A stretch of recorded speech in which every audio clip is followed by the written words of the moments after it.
Welcome to one of the most disturbing cases ever recorded in the history of the Georgia Pines. Before we begin, I invite you to leave in the comments where you are watching from and the exact time you are listening to this narration. We are interested in knowing which places and what times of day or night these documented accounts reach. On a sweltering August afternoon in 1920, Professor Henry Blackwood of Emory University received a letter that would consume the final decade of his life and lead him to question everything he believed about death, memory, and the persistence of a human consciousness. The letter came from Reverend Thomas Whitmore of Pine Haven, Georgia, a small town approximately 60 miles south of Atlanta. Whitmore wrote that a young woman in his congregation had begun speaking in the voices of dead people, not performing seances or claiming to channel spirits, but literally speaking with the voices, vocabularies, and memories of individuals who had died years, decades, sometimes centuries earlier. She knew things she could not possibly know, spoke languages she had never learned, and revealed secrets that had been buried with their keepers. Her name was Dorothy Wells, and what she represented would force historians, linguists, and scientists to confront the possibility that human consciousness might not end with death, that memories might persist beyond the grave in ways we cannot explain or understand. This is her story. The year 1920 found America emerging from two catastrophic events: the Great War and the influenza pandemic that had killed more Americans than the war itself. The nation was transforming rapidly. Prohibition had just begun. Women had finally won the right to vote. Cities were booming with industry and immigration, but in the rural South, particularly in the isolated communities scattered throughout the Georgia pine forests, life moved at a pace that seemed disconnected from the modern world rushing past elsewhere. These were places where the old ways persisted, where families had lived on the same land for generations, where the past felt closer than the future. Pine Haven in 1920 was a town of perhaps 800 people, situated in a region of dense longleaf pine forests that stretched for miles in every direction. The town existed primarily to service the timber industry. Several sawmills operated in the area, processing trees cut from the seemingly endless forests. Most families in Pine Haven depended directly or indirectly on timber for their livelihood. It was hard work, dangerous work, but it was steady employment in an era when economic stability was precious. Dorothy Wells was born in November 1899, the youngest child of Samuel and Margaret Wells. Samuel worked as a lumber foreman, supervising crews that cut trees in the deep forest. Margaret kept house and raised their 4 children in a modest frame house on the edge of Pine Haven. According to records preserved in the Pine Haven Historical Society, Dorothy attended the local school from age 6 until age 16, completing the available education with good marks. She was remembered by teachers as a bright, quiet student who loved reading and showed particular interest in history and literature. In 1916, at age 16, Dorothy left school and began working as an assistant to Miss Eleanor Hartley, the town librarian. The Pine Haven Library was small, just 2 rooms in a building shared with the town hall, but it contained several hundred books and served as a cultural center for the community. Dorothy helped organize the collection, assisted patrons, and spent countless hours reading when the library was quiet. Those who knew her during this period described her as bookish, serious, somewhat shy, a young woman more comfortable with books than people. Dorothy was engaged to marry Robert Thornton, a young man who worked in one of the local sawmills. They planned to wed in the summer of 1920. Robert was well liked in the community, known for his steady work ethic and good humor. The couple seemed well matched, and their future appeared secure. But in March 1920, Robert Thornton was killed in a mill accident. A log being processed came loose from its chains and struck him. He died instantly, 3 months before what should have been his wedding day. According to testimony later given by Margaret Wells to investigators, Dorothy took Robert's death very hard. She withdrew from friends and family, spent long hours alone in her room or walking in the pine forests, seemed to lose interest in everything that had previously engaged her. Margaret worried that her daughter was falling into melancholy or worse, but did not know how to help beyond offering comfort and prayer.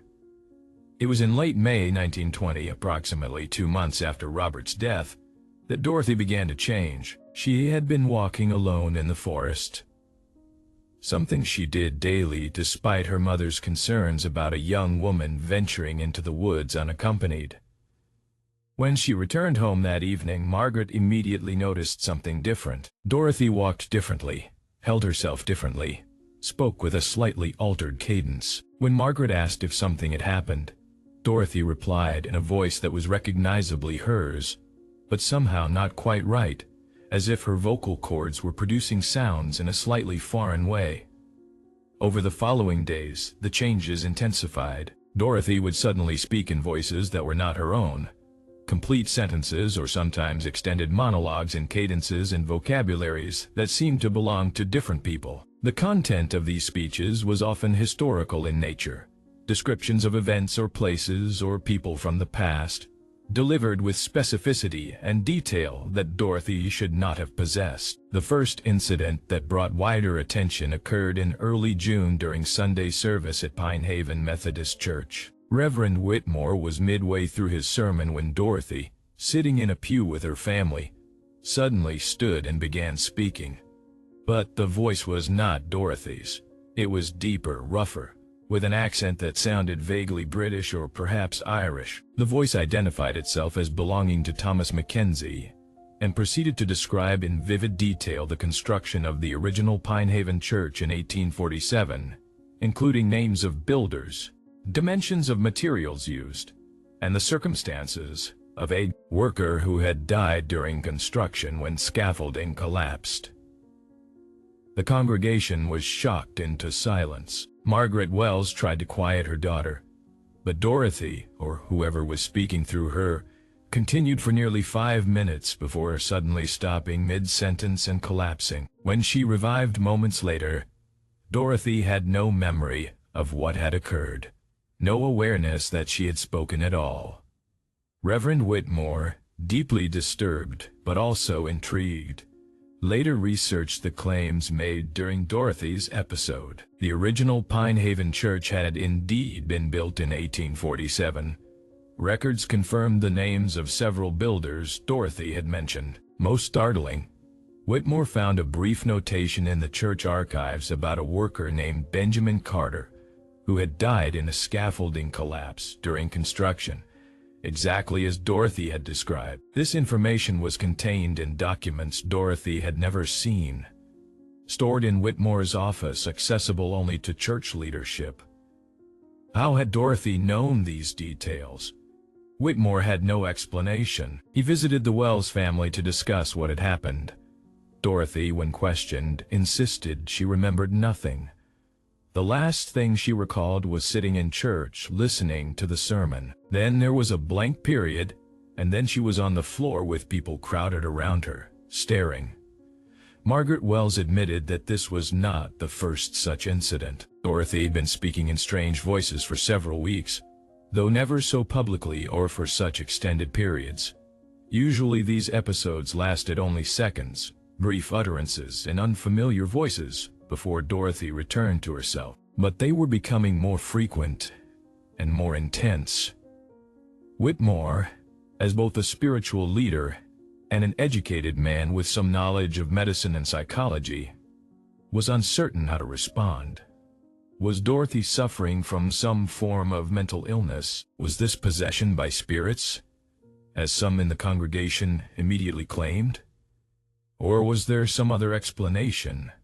Something natural if unusual for what was happening. He decided to document the episodes carefully, to try to understand the phenomenon through systematic observation. With the Wells family's permission, Whitmore began visiting their home regularly, taking notes whenever Dorothy experienced one of her episodes. He recorded the voices she spoke in, the information they conveyed, and began attempting to verify the historical claims made during these episodes.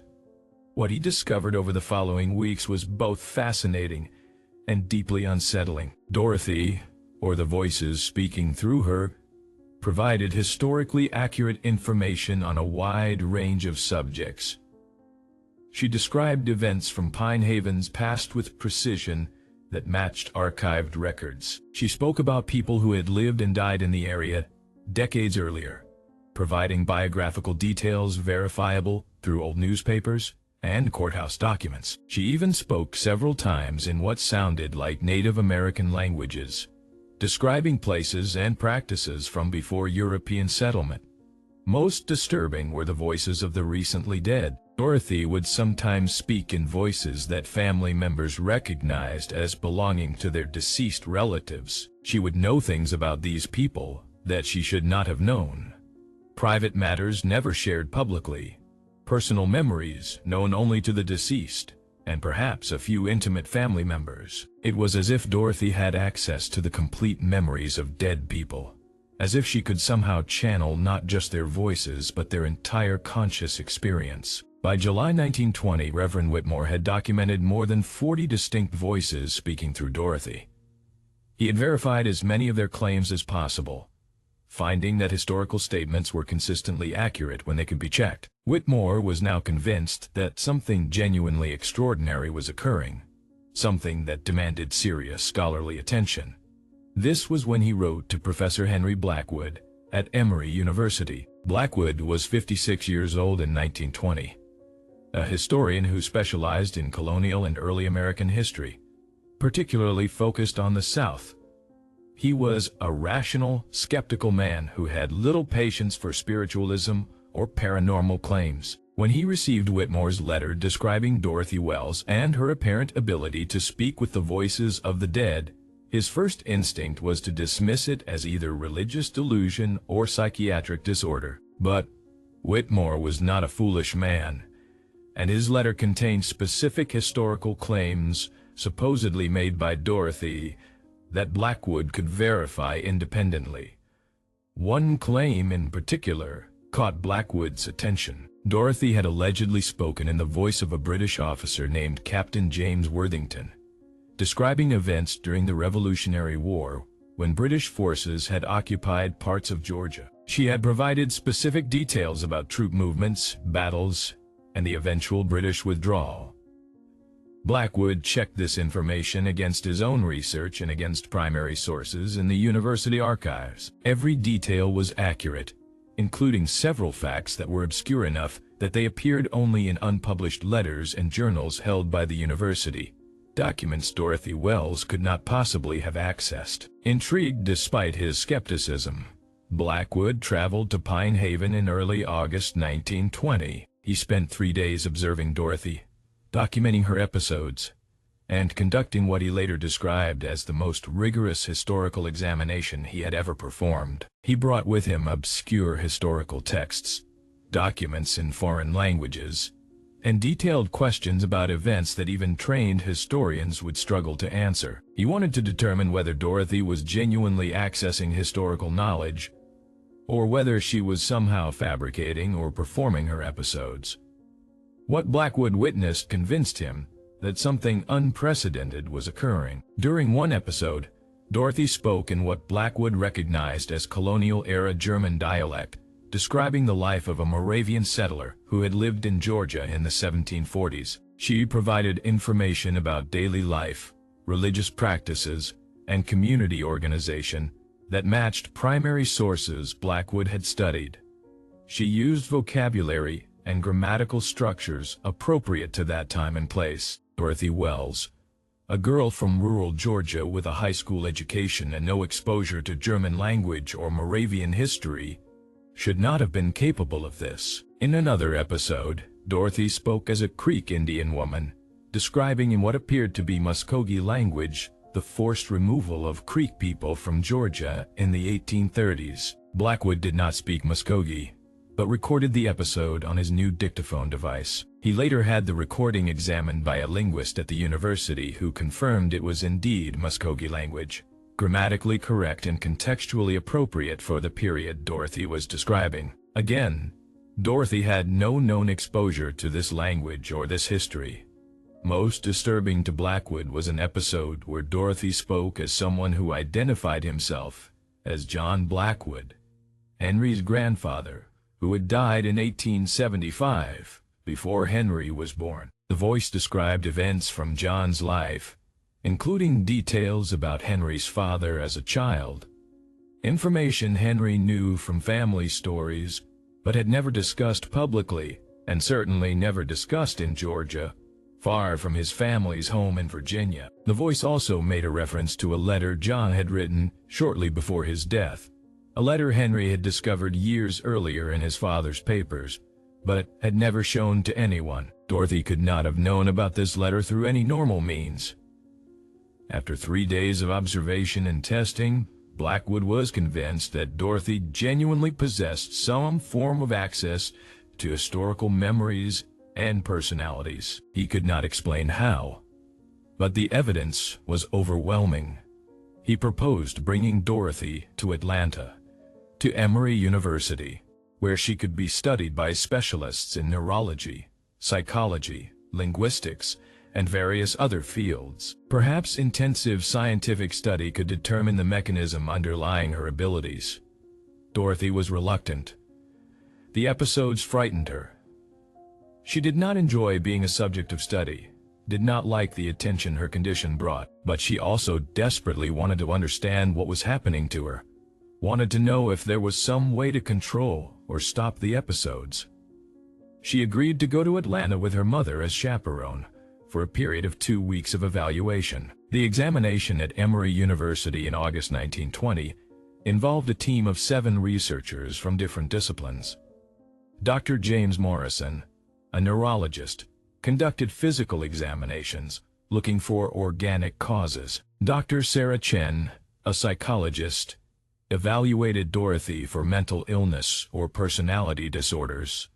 Professor Robert Hayes, a linguist, documented the various languages Dorothy spoke during episodes. Professor Margaret Thorne, a historian, verified historical claims, and Professor Blackwood coordinated the overall investigation. The examination was exhaustive and the findings were extraordinary. Dr. Morrison could find no neurological abnormalities. Dorothy showed no signs of epilepsy, brain injury, or other organic conditions that might explain her symptoms. Dr. Chen concluded that Dorothy did not suffer from dissociative identity disorder or schizophrenia. The voices were not alternate personalities created by Dorothy's mind, but appeared to be something external expressing through her. Professor Hayes documented Dorothy speaking in at least 12 distinct languages or dialects during the 2-week examination. These included various forms of English from different periods and regions: German, French, Spanish, several Native American languages, and even what appeared to be West African languages, possibly brought by enslaved people. Linguistic analysis confirmed that these were not simply invented gibberish, but genuine languages spoken with grammatical correctness and period-appropriate vocabulary. Professor Thorne verified hundreds of historical claims made during Dorothy's episodes, obscure facts about individuals who had lived in Georgia and surrounding states, details about events documented only in archives and private collections, information about daily life, social customs, and personal experiences from various periods of Southern history. The accuracy rate was astonishing. When claims could be verified, they were consistently correct. When they could not be verified, it was typically because no documentation existed, not because the claims were demonstrably false. But what did all this evidence actually prove? The research team struggled to reach consensus. Some argued that Dorothy must possess an eidetic memory and had somehow absorbed vast amounts of historical and linguistic information without consciously remembering doing so. But this theory failed to explain how she could know private information, personal memories of deceased individuals that were never recorded anywhere. Other researchers proposed that Dorothy might be accessing some kind of collective unconscious or universal memory field, theoretical concepts that had no scientific basis but seemed less impossible than the alternative. The alternative was that Dorothy genuinely was speaking with the voices of dead people. That consciousness persisted after death in some form. That memories did not disappear when brains ceased functioning but were somehow preserved in ways we did not understand. And that Dorothy, through some unknown mechanism, could access these preserved consciousnesses and allow them to express through her voice and body. This possibility terrified most of the research team. If true, it would require reconsidering fundamental assumptions about death, consciousness, the relationship between mind and brain. It would suggest that the materialist understanding of consciousness, that awareness is produced by and dies with the brain, was incomplete or wrong. The implications were profound and disturbing. On August 28, 1920, the research team held a meeting to discuss their findings and determine how to proceed. The meeting became contentious. Some researchers wanted to publish immediately to announce this extraordinary discovery to the scientific community. Others insisted that more study was needed before making any public claims. Still others argued that the findings should be suppressed entirely, that publicizing Dorothy's abilities would lead to exploitation, to religious mania, to social chaos. The debate was interrupted when Dorothy, who had been resting in another room, suddenly began screaming. The researchers rushed to find her convulsing violently, dozens of voices speaking simultaneously through her mouth, overlapping and chaotic. It was as if multiple consciousnesses were trying to express through her at once, fighting for access to her voice. The episode lasted nearly 10 minutes before Dorothy collapsed into unconsciousness. When she woke several hours later, Dorothy was changed. She could no longer remember who she was. When asked her name, she responded in a voice that was not her own, identifying herself as Rebecca Harrison, a woman who had died in 1876. She spoke for several minutes about Rebecca's life before suddenly shifting to a different voice, a different identity, a different set of memories. Over the following hours, dozens of personalities cycled through Dorothy, each speaking briefly before being replaced by another. Dorothy Wells, the girl from Pine Haven, seemed to have disappeared entirely, overwhelmed by the crowd of dead consciousnesses she had been channeling. Dr. Morrison and Dr. Chen worked frantically to stabilize her condition. They tried various treatments, sedatives to calm the rapid cycling, therapies to help Dorothy reassert her own identity. Nothing worked. Dorothy remained trapped in a state of what the doctors called consciousness overflow, unable to maintain her own sense of self against the flood of other identities expressing through her. Margaret Wells, witnessing her daughter's condition, demanded that the research stop, that Dorothy be allowed to return home. The researchers reluctantly agreed. Dorothy was in no condition to continue being studied. She needed rest, familiar surroundings. Perhaps the simple passage of time would allow her to recover. On September 1st, Margaret took Dorothy back to Pine Haven. But Dorothy did not recover. Over the following weeks, her condition worsened. The rapid cycling of identities continued, sometimes dozens per hour. She would speak in one voice, then another, then another, an endless parade of dead people expressing through her diminishing consciousness. She could not eat properly because personalities kept changing mid-meal. She could not sleep because the cycling continued, even when her body was exhausted.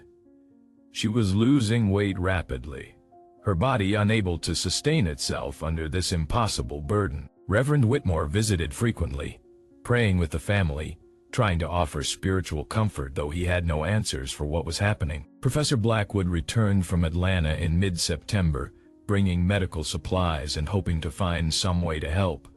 But he too was helpless against a condition that defied all understanding. On September 23rd, 1920, Dorothy Wells died. She was 20 years old. The official cause of death listed on her certificate was exhaustion and malnutrition, but this told only part of the story. Dorothy had died because she had lost herself entirely, had been consumed by the consciousnesses of countless dead people until nothing of her original identity remained. She had become a channel for the dead, and ultimately had been destroyed by what flowed through her. Professor Blackwood, devastated by Dorothy's death and by his own role in potentially accelerating her decline, wrote a report documenting everything he had witnessed. The report ran to more than 300 pages, including transcripts of Dorothy's episodes, verification of historical claims, testimony from researchers, and Blackwood's own analysis of the phenomenon. He submitted this report to the administration at Emory University with a recommendation that it be published, and that further research be conducted to understand what Dorothy had represented. The university administration refused. They buried the report in their archives with instructions that it remain sealed for 50 years. They told Blackwood that publishing such material would damage the university's reputation, would open them to ridicule, would associate Emory with spiritualism and pseudoscience. Blackwood was ordered to cease all investigation into Dorothy Wells and forbidden from discussing the case publicly. Blackwood complied, though reluctantly, but he could not stop thinking about what he had witnessed. He spent the remaining years of his career attempting to find other cases similar to Dorothy's, other people who might have access to the memories of the dead. He found occasional hints, rumors, stories that suggested Dorothy had not been unique, but he never found another case he could study directly. Never got another chance to understand the phenomenon that had consumed Dorothy Wells. Blackwood died in 1931, having published nothing about the case that had obsessed him. His personal papers, including copies of his report on Dorothy Wells, were donated to Emory after his death. They remained sealed in the archives until 1970, when they were finally made available to researchers. By then, everyone who had known Dorothy personally was dead. The voices she had channeled were twice dead, preserved only in transcripts that seemed impossible to believe. What really happened to Dorothy Wells? The evidence suggests she genuinely possessed some form of access to the memories of deceased individuals. She knew things she could not have known through any normal means. She spoke languages she had never learned. She provided historical information verifiable through primary sources she never saw. Multiple trained researchers documented her abilities and confirmed their authenticity. This was not fraud or delusion or mental illness. This was something unprecedented and inexplicable.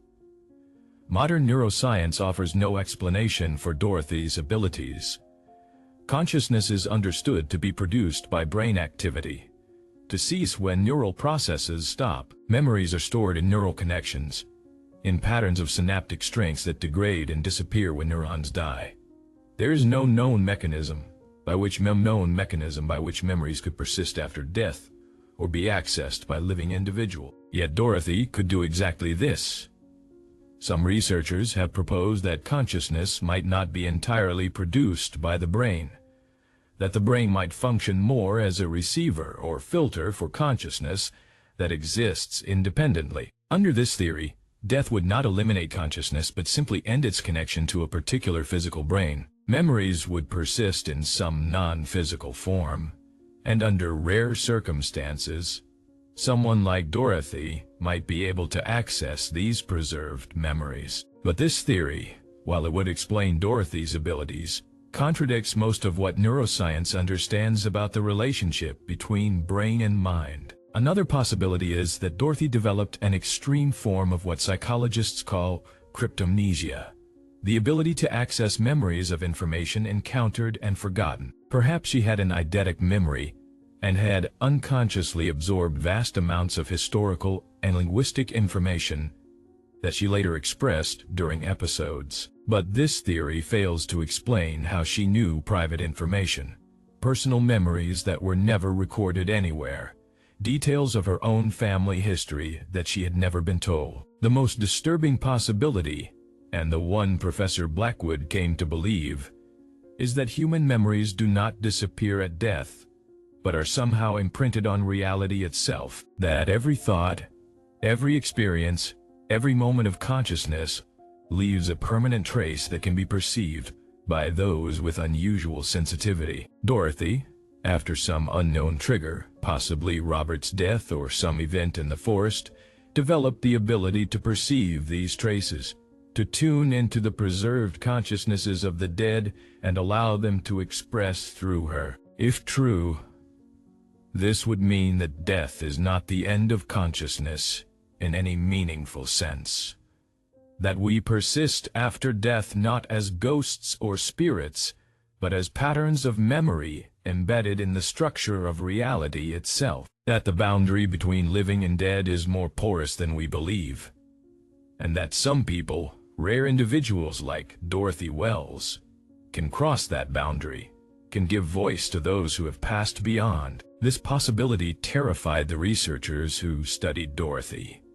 It challenged materialist assumptions about reality.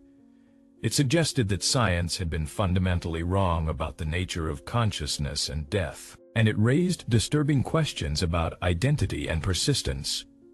If the dead remain in some sense, if their memories and personalities continue to exist, then what does it mean to die? And what happens to someone like Dorothy, who opens herself to these persistent consciousnesses and finds herself overwhelmed by their desperate need to express, to be heard, to continue existing through any channel available? The case of Dorothy Wells was officially forgotten after the university's decision to suppress Blackwood's report. The few people in Pine Haven who remembered what had happened were encouraged to think of it as a tragedy, a young woman driven mad by grief and, eventually, succumbing to mental illness. No mention was made of her extraordinary abilities, her historical accuracy, her linguistic gifts.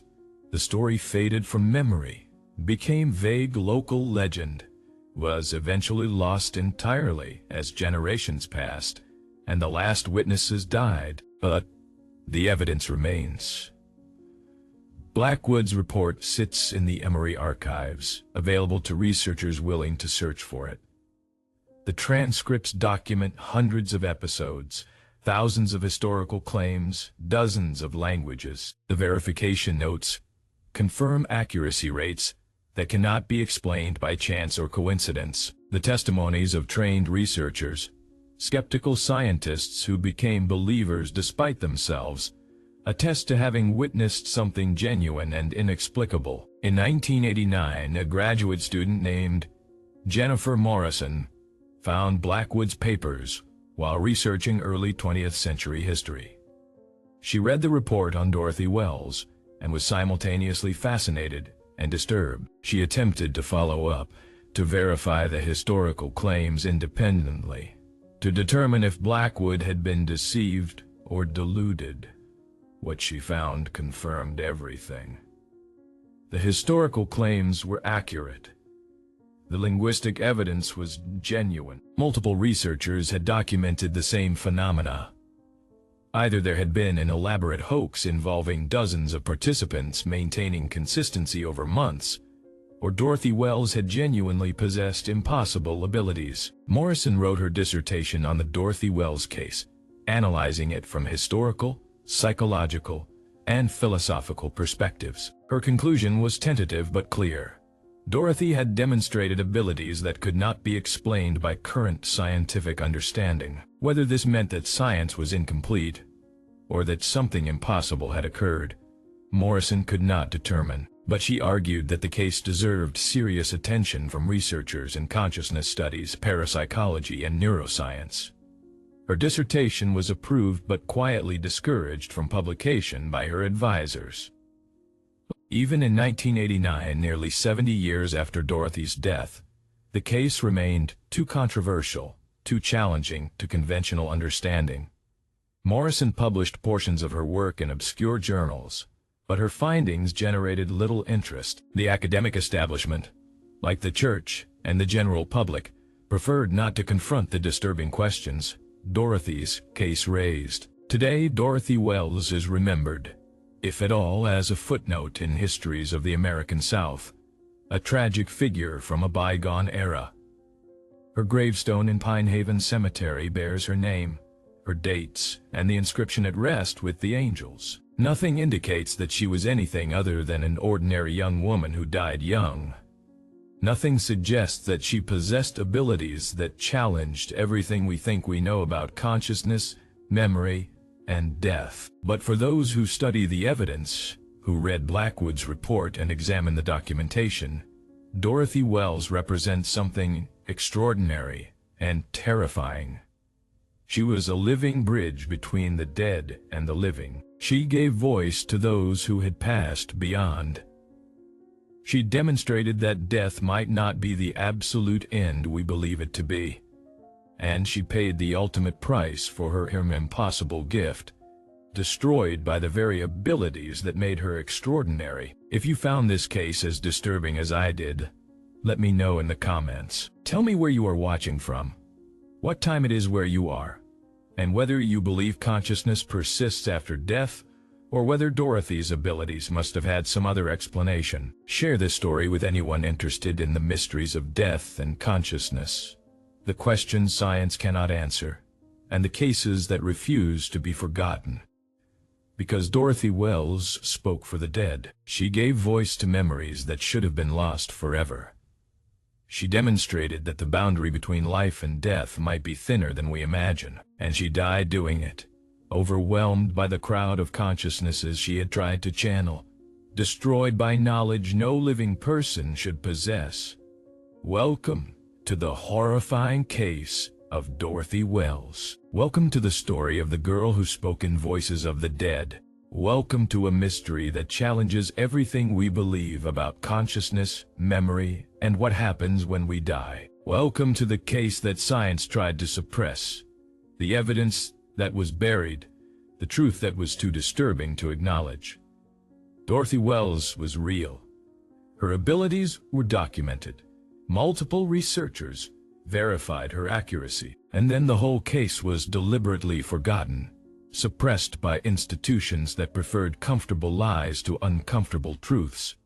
This is her story. This is what she could do. And this is why they tried to make us forget. Remember what she represented. And remember that sometimes the most profound mysteries are not the ones we cannot solve, but the ones we refuse to investigate, the questions we deliberately avoid asking, because we fear what the answers might reveal about the nature of reality, consciousness, and our own mortality. She spoke for the dead, and it killed her. This is the horrifying case of Dorothy Wells.